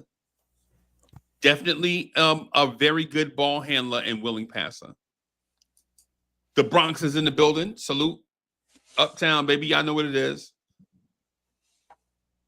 Okay. But he is someone that I think you could pair with Brunson, and it's like, hey, take that responsibility away from Brunson. Nah, take that responsibility away from Deuce. Have those two play together. And you still have a big guard and a little guard. It's just that the big guard is the offensive hub, but on defense, they both do the same thing. Smother the other team guys. Yeah. Right? Like, yeah, it's his offense is the question, not his defense. Do you need his offense when you have him taking the defensive responsibility now, and then you have Mikal Bridges, Karl Anthony Towns, and Jalen Brunson on offense? Interesting. Anthony Black. As long as he's not 22, if he's 22, then he's too old. Oh, he's 21. He just turned 21 in January. So he's perfect. Anthony Black. He's bigger than Mikal Bridges. He's the defender, probably about the same as Bridges. Well, probably not the good a defender as Bridges, but he's younger than Bridges at the same time. So that his defensive potential is there. Right? And you don't really know what his offense looks like because Orlando's offensive sets are garbage. How you're Anthony Black and you're getting set up by Franz Wagner? Yeah. You know what I'm saying? Like, where's your 3-point? They don't have any 3-point shooting spacing. right? Mm-hmm. And if you're really aggressive, Jalen Suggs. Mm. That was the guy I was big on. Everybody say I was crazy for looking at, but Jalen Suggs is 6'5", 205, high school point guard, elite athlete, tough nose defender. And if you put him next to Brunson in a backcourt and now your wing players actually get to guard wings, OG and Bridges actually get to guard wings. You have a point of attack defender, and now you have two elite lockdown wings. Bruh. he's actually someone. You know the Knicks went hard trying to get him. Suggs? Yeah, in that draft. Oh, I didn't know that. They really tried hard. I thought they were going after Chris Duarte. Yeah, they try hard to move up. You know how much money Jalen Suggs makes this year? I know he got a new contract. 9.1. But I think he has a new contract coming. Right? He probably signed his. Fritz, you got to hear me out. He probably signed his rookie extension. Yeah. So even if he signed his rookie extension, he's not in that veteran max extension range. He's in that 15 million less than that range. Oh, nope. Yeah, his extension kicks in the summer, makes 35. Bro, we can fart up $35 million. 35, and it goes down after that. 35 yeah, and goes down, yeah. Bro, you feel me? You can burp up $35 million if you're the Knicks. Like, what are we talking? $35 million for Jalen Suggs? What? What are we talking about? That's Josh Hart. That's Josh Hart and Josh Hart and something. Mitch. And Mitch, yeah. Yeah. It's not enough. No, but it sure would make Orlando a great team, though. Yeah. And Mitch at center for them, rim protection and rebound. Man, they never trade Josh, right? They never trade Josh. So they would have to cobble something together. But if you're the Knicks fans, listen. This is only midnight conversation, whatever. I'm not saying the team is a bad team. What I'm saying is this offseason, Leon Rose is going to go get a big guard. Don't be surprised if it's Anthony Black. I said Devin Booker at first, but Devin Booker is damn near 30. He's an old man. Right? If you're 28, bro, you can't, I don't even want to hear it. Fritz, if you already have 10 years in the NBA, I don't even want to hear it, bro. Like, if you talk to me about Jason Tatum, I'm like, yeah, I'm all for Jason Tatum this year. But Jason Tatum next year? No, I'll pass. Mm-hmm.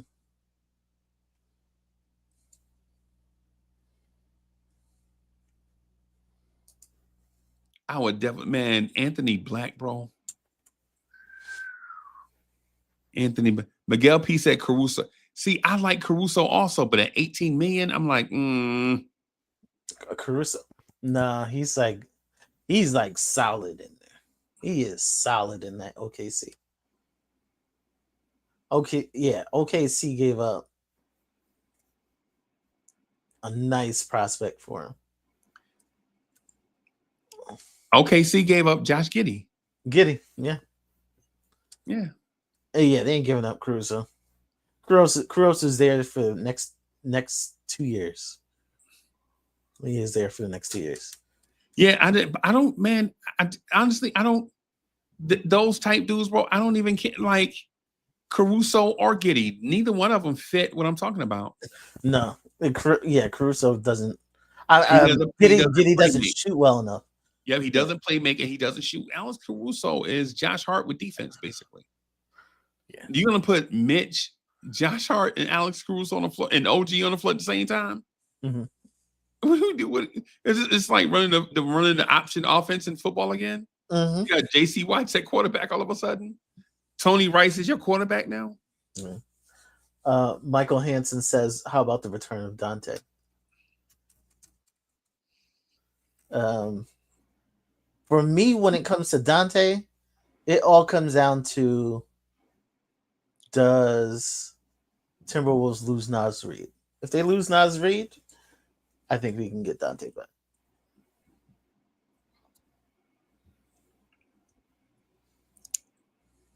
I want to get that. I want Alex. I want Anthony Black and Dante. Both are cheap. You can get both of them for less than $15 million. You can get them, both of them, for what Mitchell Robinson makes. Or No. somewhere in about that range.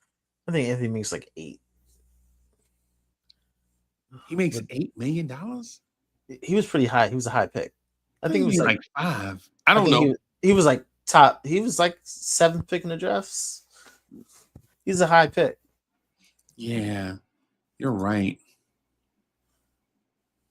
Anthony Black makes 7.6. You're right. You're right. I was wrong about that. Yeah. Yeah, he was a 6th pick in the 2023 draft. Yeah, man. I think he would cost a talent and a first. I think it would cost us Deuce and something. Maybe Deuce in the first. Nah, you think so? Mm-hmm. Yeah. Probably Deuce in the first. Mm-hmm. All right. I would give him up because we need height that bad. We need like size. Yeah. We need size. Yeah, in the backcourt. That's what yeah. Yeah. Yeah, I wouldn't be surprised there are some changes, especially if there's a coaching change. There'd be some surprising moves if there's a coaching change.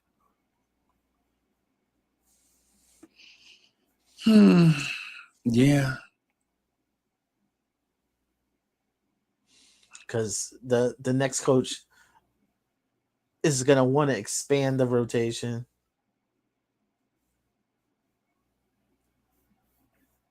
Yeah. I'm looking around the league, bro. I don't see too many Anthony Blacks.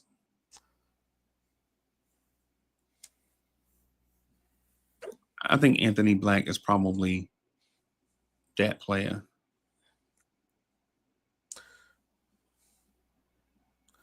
Yeah, there's not too many like tall shooting guards like there used to be. Yeah. I mean, unless you like Spencer Dinwiddie. I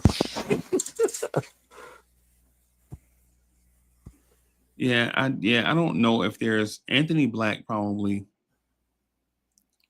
Or you can get a guy out of the draft, but Tibbs ain't gonna play him. No. I'm mentally I moved on from Tibbs already. Oh, bro, come on, bro. Don't do that. Fritz, don't be petty. Mentally it's like, okay, it's like the divorce, but the divorce ain't official yet. Oh my gosh. Are you a Petasaurus Rex? Are you Petty Tendergrass? Chat, legit, Fritz is up here being Petty Murphy. I know. You know me, divorce ain't official. He's putting pictures on Instagram already. Yeah. This is what. And so who's put? Oh, see, okay. So here's the thing. This is what I'm talking about, everybody. You see what HRM says? See how he says Kamara made himself untouchable? These are the type prospects that I'm talking about. Like the guys, you get them there raw and you develop them under no pressure Some nights they play, some nights they don't. You find out what they're good at, and then you put them in that role and let them develop in that role because they're comfortable doing those things. And before you know it, Herb Jones. Yeah. I was Kamara. Yeah. Because he was my guy this year. And if I was looking at numbers and what he is like one of the fastest players on defense. Yeah. In the NBA, like by far. He's like way faster than everybody else is on defense. Right. Mm-hmm. This is what I'm saying. Like, this was the year here where you had so many stars and no pressure. You could have been playing Pacom Dadier.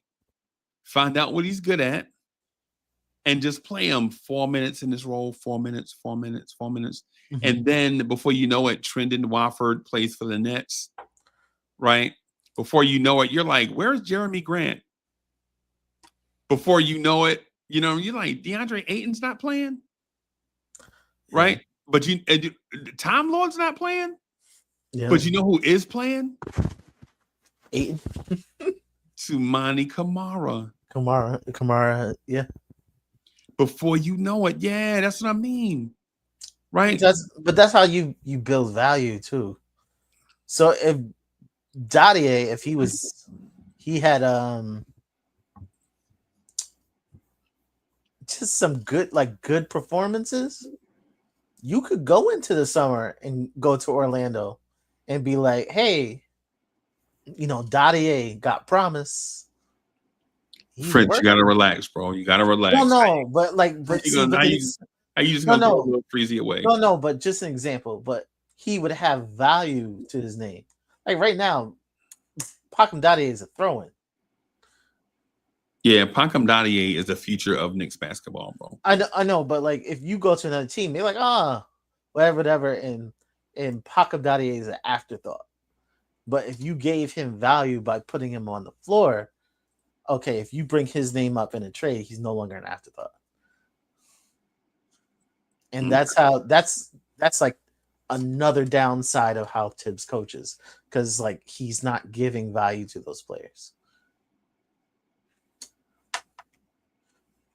Okay. Yeah. There's some teams, like there's some young players on some teams who play 5 minutes a game. The Knicks couldn't dare touch them. Yeah. It's because they got their 5 minutes and they show promise. Yeah. Every time Dadier is coming to the game, he's showing promise, but they haven't shown him enough. The reason why Dadier hasn't shown enough is because of the people you put around him. You put him in garbage. They call it garbage time for a reason. Mm-hmm. They call it garbage time for a reason because these dudes that are playing are garbage. Mm-hmm. But the one, like the 2 times they played him, like it was an emergency situation, he played well. He played all right, yeah. And he should have earned more minutes from those positive minutes. Yeah. But it's Tibbs, bro. Yeah. No, but I think that's malpractice. Yeah. He's like, he can't give you good performances and you don't reward it. Okay.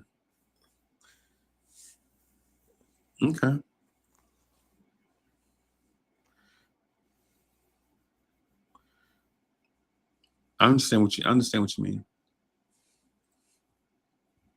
Yeah. How about Nikola Topic? I haven't seen enough of him.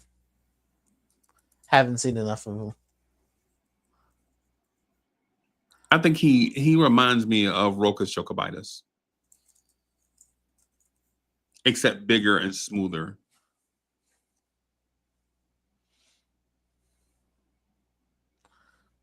How much has he played? He tore his ACL last year, so they're not playing him at all. Okay. Okay, so he hasn't played in the NBA at all yet. Probably not. I don't know if he played. It just doesn't seem like he played. Yeah, he hasn't played at all yet. Okay. Yeah. Yeah. I'm looking at guys. I don't know who fits. I don't think there is a fit. How do you like Colin Sexton?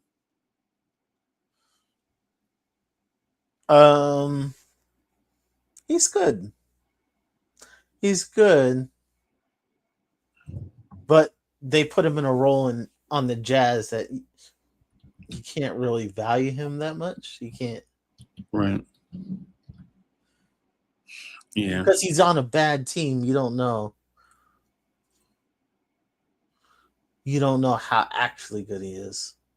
Okay.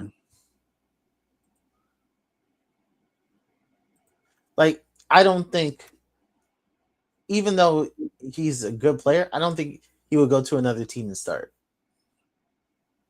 Okay. I don't think anybody would like assume that he's starter worthy. Okay. Even though he, his numbers say so, but like when you're on a team that bad, Yeah.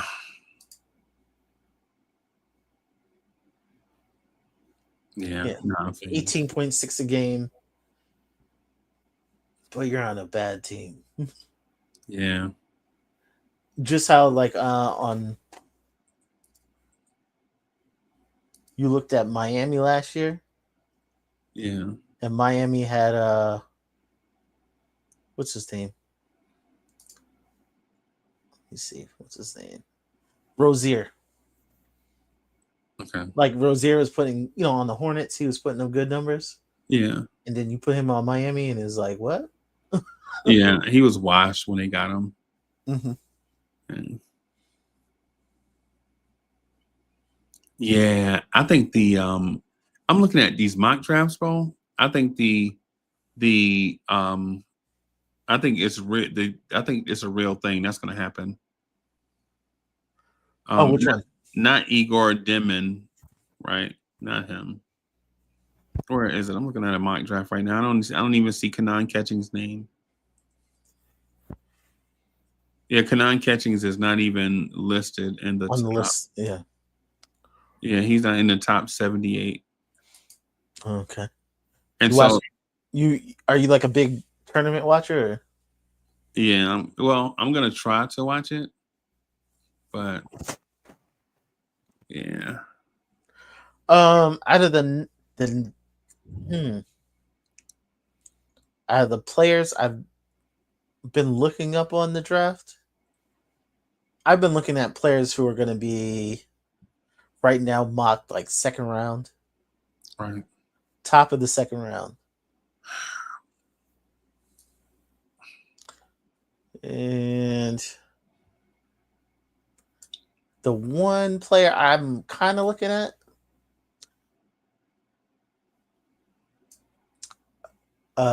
who's in the G League, Dink Pate.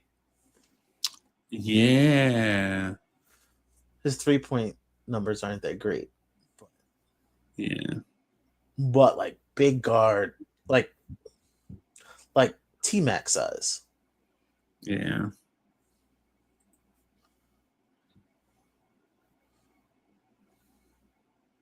Yeah. Kanan Catchings.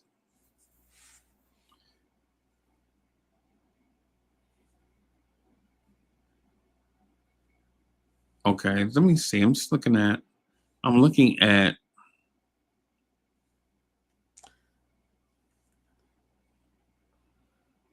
so Kanan Catchings NBA comp is DeAndre Hunter. What if you can get DeAndre Hunter in the second round? And get playing time? And get playing time. I think okay. I think if it's another coach, someone like that could get playing time day one. Yeah. I wish we had a coach who was just like, you'll start with a certain few minutes a game. We'll see. Right. Yo, where does Chris I'm looking at Chris Middleton. Chris Middleton plays for the Wizards? Yeah. That's crazy. Yeah. Yeah, he's part of that deal for what's his name? Mo Bamba? No, power forward. Kyle Kuzma. Kuzma, yeah. Yeah. And then they said they weren't letting him go either. Right. They basically put him on the bench and was like, "Hey, you're gonna mentor the kids." A $31 million a year mentor. Yeah.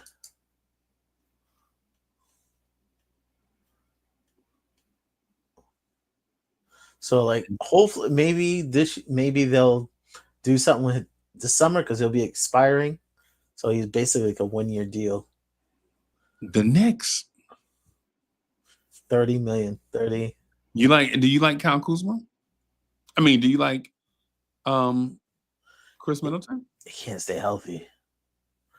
It's the Knicks, bro. Who can't stay healthy? It's Tibbs.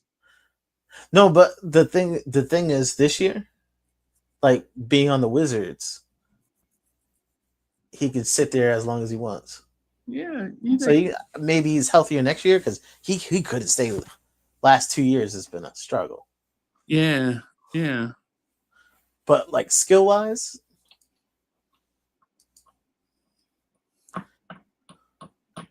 if you had Chris Middleton as like a 6-man, that'd be crazy. If we had Chris Middleton, he'd start. But man, I'd be like, yo, I only drink brute champagne. I'm telling Dolan, soon as they trade for Middleton and keep the core intact, right? No real piece go out. I'm like, hey man, I only drink brute, and I don't drink anything rosé. I don't like tasting flower petals in my champagne. Right? And I don't want the extra yellow champagne. I don't like dandelions, wildflowers, and so I like grapes. You know what I'm saying? Don't try to. What's the champagne y'all drink, man? People in Connecticut drink all the time. Class Azul? No, not champagne. Yeah, champagne. Champagne. Y'all drink Cristal? That was like a 90s thing. That's very overrated, bro. I tasted it at a steakhouse one time. I'm like, this can't be what people have been bragging on. Like, I got a case of Cristal. I'm not a champagne person. I'm a champagne person, bro. I ain't gonna front. At events like a wedding or a celebrate promotion on a job, something like that. Birthday, yeah, for sure. Like some Dom. I think Dom is always gonna be popular. Dom is always gonna be popular. Dom is like Jordan 1s. Like they're great because of what it represents, but I ain't really a Dom fan either. You know what I'm saying? That's just me though. So Anthony D probably drink Dom Perignon though. Walk around with the bottle. Yeah, Moet. Yeah. You know what? That is. Yeah, Vive Clique. That's probably very popular right now. It's not expensive. Yeah, I like Brute. Brute was, I think last I checked, Brute was $2.57 a bottle. So that's not that expensive. It's expensive, but not that expensive. Yeah. Right. So Vive Clique is like probably like $3.80. You drinking champagne $3.88 a bottle? I don't buy liquor in clubs. I buy that's stupid. Yeah, I ain't. Yeah, I'm not doing. Go to the liquor store, pick up your bottle for $60, and that's about it. Yeah, I'm not drinking $60 champagne, bro. I like my insides, bro. I want to live. Bro. I'm not drinking no $60 shit. A dude we threw a party one time, and he put $20 bottles of champagne on everybody's table, and everyone was like, "Oh, we got champagne at the table." And the next day, I'm calling people. Nobody answered the phone. People texting me like, Hey man, I ain't going to church this morning. You ain't going to church. Hell no, man, that champagne got my inside. People go to take their shower, go to sleep, get to bed, wake up, they still sweating from that cheap champagne. So yeah, man. And Fritz, I know you're not like a religious person like that, but some of us balance like life and religion, kind of like at least I made it to church. So I know it's not a good thing to say, but yeah, man. No, I'm a very religious person. Yeah. But I did have one of those stories though. Yeah. I was like 18. I was like 19. Yeah, I used to go to the city like on the weekends. And one time, you know, the last train used to be 12:50. To go back to the from Grand Central to Connecticut. If you missed the 12:50, you in the city. You in the city until like 7 in the morning. Yeah. So we missed the 12:50, and this is like, you know, Sunday is the Lord's Day, and I missed it. And I got the next morning. I didn't call or nothing. I got in the house. I literally turned the key, come in the house. My dad's like, "Oh, why ain't you dressed yet?" Yeah, you know, I literally ran in, changed, and then went right back out. Yeah. And church, like, and my mom's like, "Yo, you're gonna buy me that because I know what you just did." Right. you said, "I ain't gonna tell your father if you buy me this." Yeah, what you just did. Yeah, so it's like you didn't call nothing, bro. I do that now, man. Some, you know, but you know, it's one of them things, man. But I don't know. So as I think about like this time of year, late February, early March, I always start thinking about what the Knicks need in the offseason, because once April gets here, we're locked in on the playoffs. Mm-hmm. Right? We're like, who's healthy, who's not, who's playing well, who's not, who's in the rotation, who's not. April gets here, we're generally locked in, right? Next couple of weeks or so, just generally conversations like, what's the missing piece? And I don't know if the missing piece is on the roster. Chat, how do y'all feel about Tyler Kolek?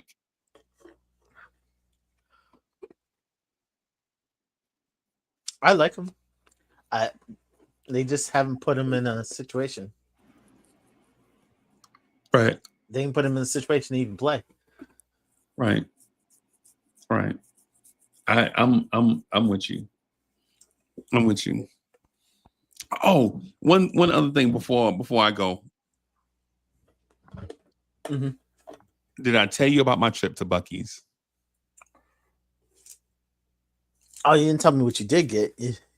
Did I tell you about the trip to Buc-ee's? No, you didn't tell me what you got. As soon as I, you know how they have, so it's expansive, like it's 4 times bigger than Walmart, right? Mm-hmm. And they have 250 gas pumps, right? Mm-hmm. Or is it 240, right? Because they have 120 on the front row and then 120 on the back row, right? Mm-hmm. So it's like every pump, there's 2 pumps, front and back, and you can't even throw a rock. You can't even throw a football far enough to not hit a gas pump, right? Mm-hmm. But as soon as I hit the door, like the foyer area to go in, man, I start smelling that roasted brisket, mm-hmm.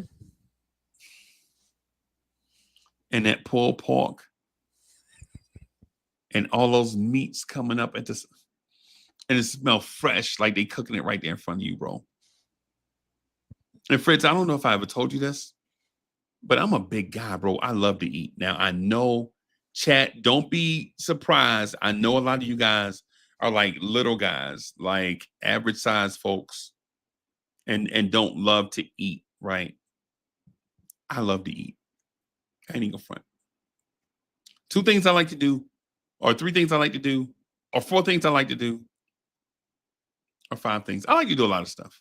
I like to eat. I like to talk about the Knicks, right?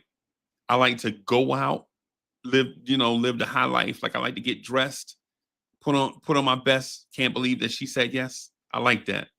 Drive around the city in a nice way. I like stuff like that, right? Fritz, I walked in there, bro. They had like 12 briskets, like on a rotisserie, and you could just see the juices just. And when I walked up there because I knew what was going on. But I tell him, Smoker, hey, let me see what's going on up here. I knew what was going on, bro. I knew it was brisket. I was just going to get my eyes full. But I couldn't. Because the damn Green Bay Packers was blocking my view. Fritz, you have never seen so many big guys drooling at the stand. I couldn't even get up there and drool because it was like 20 dudes bigger than me up there drooling. Oh my God, that brisket looked good. My man is like, hey, man, this got about 20 more minutes, man. We got to wait like 20 minutes. Like he telling them like, the time, how they have them all lined up and then they have the time that they started or whatever. Yep. And so the big guys are up there like, oh my God, that one looked done right there. And my man's like, nah, man, they got like 9 minutes. 9 minutes? Like the big guys up there, bro. I walk by it. I'm like, just fiending. You ever had something be so good, like your lip just be like by itself? It's like the Green Bay Packers was up there, bro. It was like so many big dudes, bro. I mean, of all shapes and sizes, right? Like the short big guys, the tall big guys, and they all like, I can't even say, I'm like, hey man, what's going on? They're like, hey, easy, fat boy.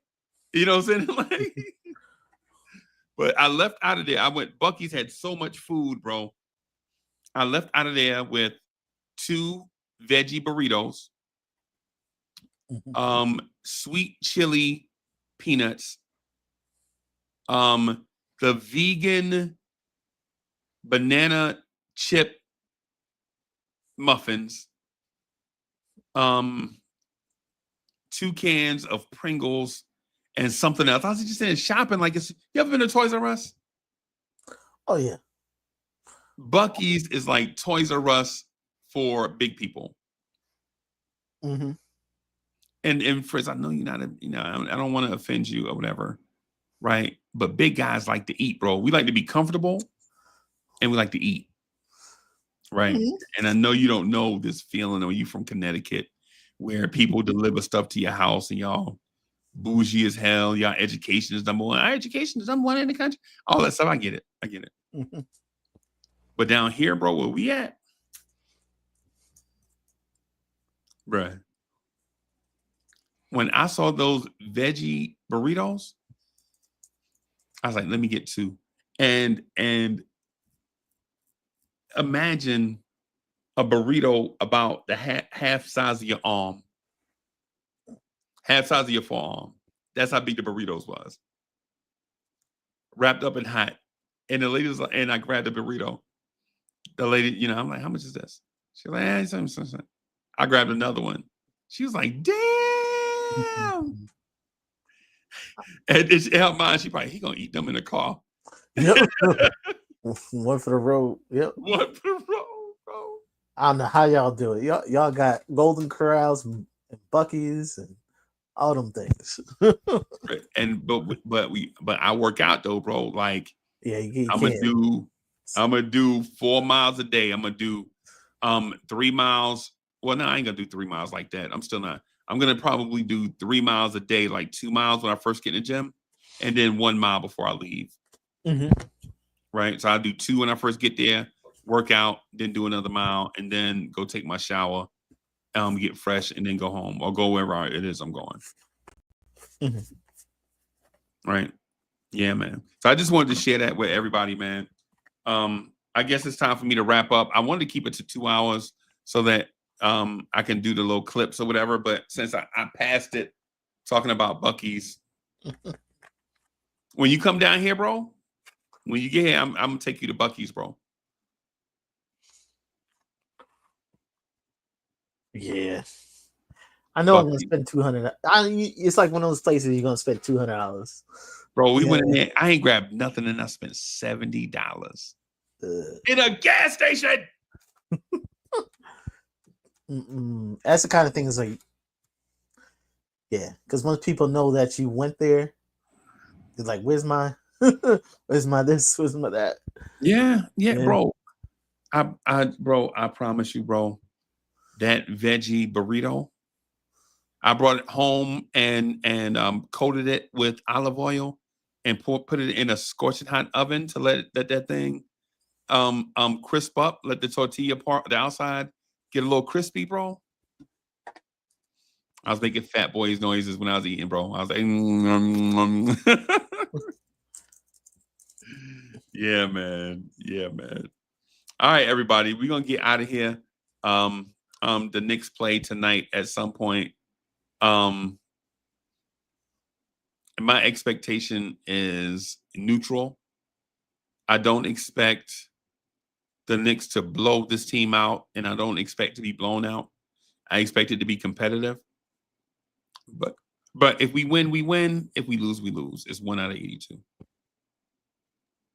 Now, if we lose, I'm gonna come on here mad as hell.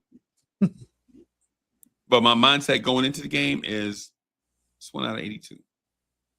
Yeah.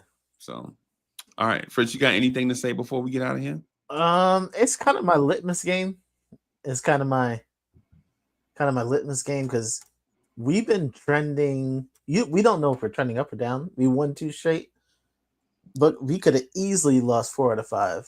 We could have easily lost 4 out of 5, bro. Easily. So another loss here. It's like, okay, we're trending down, and some adjustments need to be made. So yeah. All right, everybody, we're gonna get out of here. Thank y'all for rocking, hanging out with us into the wee hours of the morning. I'm gonna get out of here. Peace, y'all. Yo, did you do a show today?